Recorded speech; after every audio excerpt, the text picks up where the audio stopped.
বিয়ের দিন ঠিক হওয়া থেকে নানা রকম বাধা বিপত্তি আসছিল। সর্বশেষ বাধা এসেছিল বিয়ের ঠিক 1.5 মাস আগে। হঠাৎই মা ঘরের মেঝেতে স্লিপ কেটে পড়ে হাঁটু মুচকে গিয়েছিল। যদিও আমরা ভেবেছিলাম হাঁটুটা বোধহয় ভেঙেই গেছে। শেষ পর্যন্ত এক্স-রে করে দেখা গেল ভাঙেনি, তবে যথেষ্ট চোট লেগেছে। প্রায় 1 মাস ধরে রেস্ট আর ফিজিওথেরাপি করে এখন মা ঠিক আছেন, তবে মাঝে মধ্যেই হাঁটুতে ব্যথা অনুভব করেন। শেষ পর্যন্ত অনেক টানাপোড়েনের মধ্যে দিয়ে বিয়েটা আমার হয়ে গেল। আজ আমাদের ফুলশয্যা। মধ্যরাত্রি অতিক্রান্ত, নিমন্ত্রিত অতিথিরা সব চলে গেছেন। আমি মনোজ। ঘরে ঢুকে দরজা বন্ধ করে তাকিয়ে দেখি নতুন বউ শিবানী ফুল দিয়ে সাজানো খাটের এক কোণে বসে এক মনে তার মোবাইলের দিকে তাকিয়ে আছে। শিবানী এতটাই অন্যমনস্ক ছিল, আমার ঘরে আসা এবং দরজা বন্ধ করাটাও সে টের পায়নি। একটু কাছে গিয়ে দেখলাম মোবাইল স্ক্রিনে ওর সাথে একটা ছেলের ছবি, আর সেই ছবিটার দিকে সে এক দৃষ্টিতে তাকিয়ে আছে, আর ওর চোখ দিয়ে সমানে জল পড়ছে।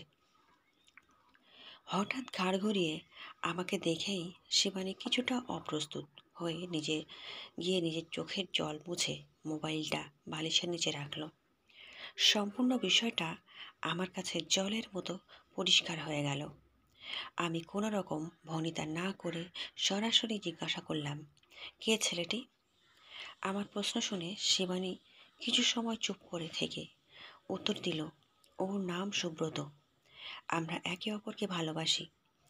আমার সেই রকম মনে হয়েছিল, তবু যেন একটা ঝটকা খেলাম। সারা শরীর কাঁপতে লাগলো।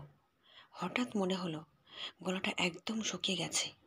টেবিলে রাখা বোতলটা নিয়ে ঢক ঢক করে খানিকটা জল খেয়ে ঘরের মধ্যে 2-1 বার পায়চারি করে শিবানীকে বললাম, এই কথাগুলো আপনি আমাদের বিয়ের আগে কেন বলেননি? আমি আপনাকে বিয়ের আগে সামনাসামনি অনেকবার জিজ্ঞাসা করেছিলাম, তখন আপনি সত্যিটা বলতে পারতেন। তা না করে আপনি সেটা গোপন করে গিয়েছিলেন। আপনি জানেন, প্রতিটা মানুষের এই বিশেষ দিনটা নিয়ে অনেক স্বপ্ন থাকে। আপনি এই রকমটা কেন করলেন আমার সাথে? আপনি আমাকে সামনাসামনি বলতে না পারলেও ফোন করে তো বলতে পারতেন। যেভাবেই হোক আমি নিজের সম্পর্কটা ভেঙে দিতাম, তাতে অন্তত আমার স্বপ্নটা ভেঙে চুরমার হয়ে যেত না। এটা আপনি ঠিক কাজ করেননি। শিবানী উত্তরে বলল, আমি অনেকবার বাবা মাকে বলেছি সুব্রতর কথা। ওরা আমার কোনো কথা শোনেনি। ওদের কথায় আমি বাধ্য হয়ে এই বিয়েতে মত দিয়েছি। কথাটা শুনে রাগের জলের বোতলটা টেবিলের উপরে দুম করে রেখে বললাম, এটা একটা কথা? আপনি বিয়েতে মত দিয়েছেন আর আপনিই ফুলশয্যাটাতে প্রেমিকের ছবির দিকে তাকিয়ে বসে আছেন। আমার যে এখন কি করা উচিত সেটাই বুঝতে পারছি না। মনে হচ্ছে দরজাটা খুলে কোথাও বেরিয়ে যায়।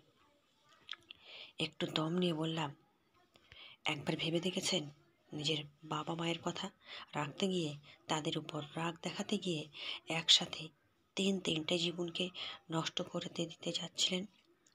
আমার কথা ছেড়ে দিন, আপনি সারা জীবন এই মিথ্যে সম্পর্কটাকে বয়ে নিয়ে যেতে জীবন্ত লাশ হয়ে যেতেন। আর সুব্রত মানে আপনার ভালোবাসার মানুষটি কোনো দিনও পারত আপনাকে ক্ষমা করতে? আপনি পারতেন সুব্রতকে ভুলে থাকতে? তাকে ভুলে থাকতে পারছেন না বলে ফুলশয্যাটাতে মোবাইল স্ক্রিনে তার ছবির দিকে তাকিয়ে আছেন। আপনি বলুন, আমার কি করা উচিত? শিবানী আমার দিকে ফ্যাল ফ্যাল করে তাকিয়ে রইল, চোখে তার জল। মেজাজটাকে ঠান্ডা করে বললাম, দেখুন শিবানী, মনে একজন আর পাশে একজনকে নিয়ে আর যাই হোক জীবনে সুখী হয়ে যায় না। বিছানা থেকে মাথার বালিশটা টেনে নিয়ে বললাম, আপনি শুয়ে পড়ুন, আমি সোফায় আমার ব্যবস্থা করে নিচ্ছি। শুধু একটা অনুরোধ, বিয়ের প্রথম দেখাশোনার দিন থেকে যে অভিনয়টা শুরু করেছেন সেটা দয়া করে আরও কিছুদিন করে চলুন। ভয় নেই, ততদিন আপনার উপর কোনো রকম স্বামীর অধিকার দেখাতে যাব না। কথা দিচ্ছি, যত তাড়াতাড়ি পারি আপনাকে এই মিথ্যের সম্পর্ক থেকে মুক্তি দিয়ে দেব। আশা করব সেই কটা দিন আপনি আমার সময় দেবেন।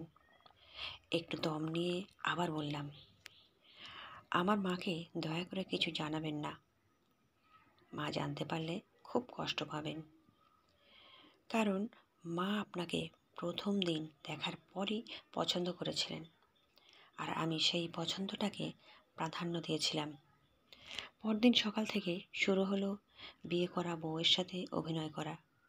দুটো দিন যেতে না যেতেই বুঝতে পারলাম এই অভিনয় করাটা কতটা কঠিন, তাও আবার শিবানীর মতো অভিনেত্রীর পাশে। তার অভিনয় ছিল ন্যাচারাল এবং প্রাণবন্ত। সেই তুলনায় আমি মাঝে মধ্যে অভিনয় ভুলে স্বামীর ক্যারেক্টারের মধ্যে ঢুকে পড়ে কষ্ট পেতাম। সে যখন স্নান করে এসে আয়নার সামনে দাঁড়িয়ে চুল আঁচড়ায়, তখন মনে হয় পিছন থেকে জড়িয়ে ধরে তার খোলা পিঠের উপর আমার মুখটা রাখি। মায়ের সামনে যখন সে আমার পাশে এসে দাঁড়িয়ে কোনো কিছু বলে, তখন মনে হয় তাকে বুকের মধ্যে জড়িয়ে ধরি। রাতে যখন সে বিছানায় ঘুমিয়ে থাকে, আমি সোফা থেকে উঠে তার সেই ঘুমন্ত মুখটার দিকে তাকিয়ে থাকি।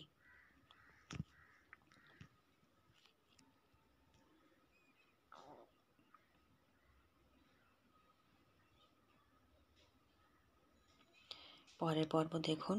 ভিডিওটি ভালো লাগলে একটা লাইক করুন, চ্যানেলটিকে সাবস্ক্রাইব করুন।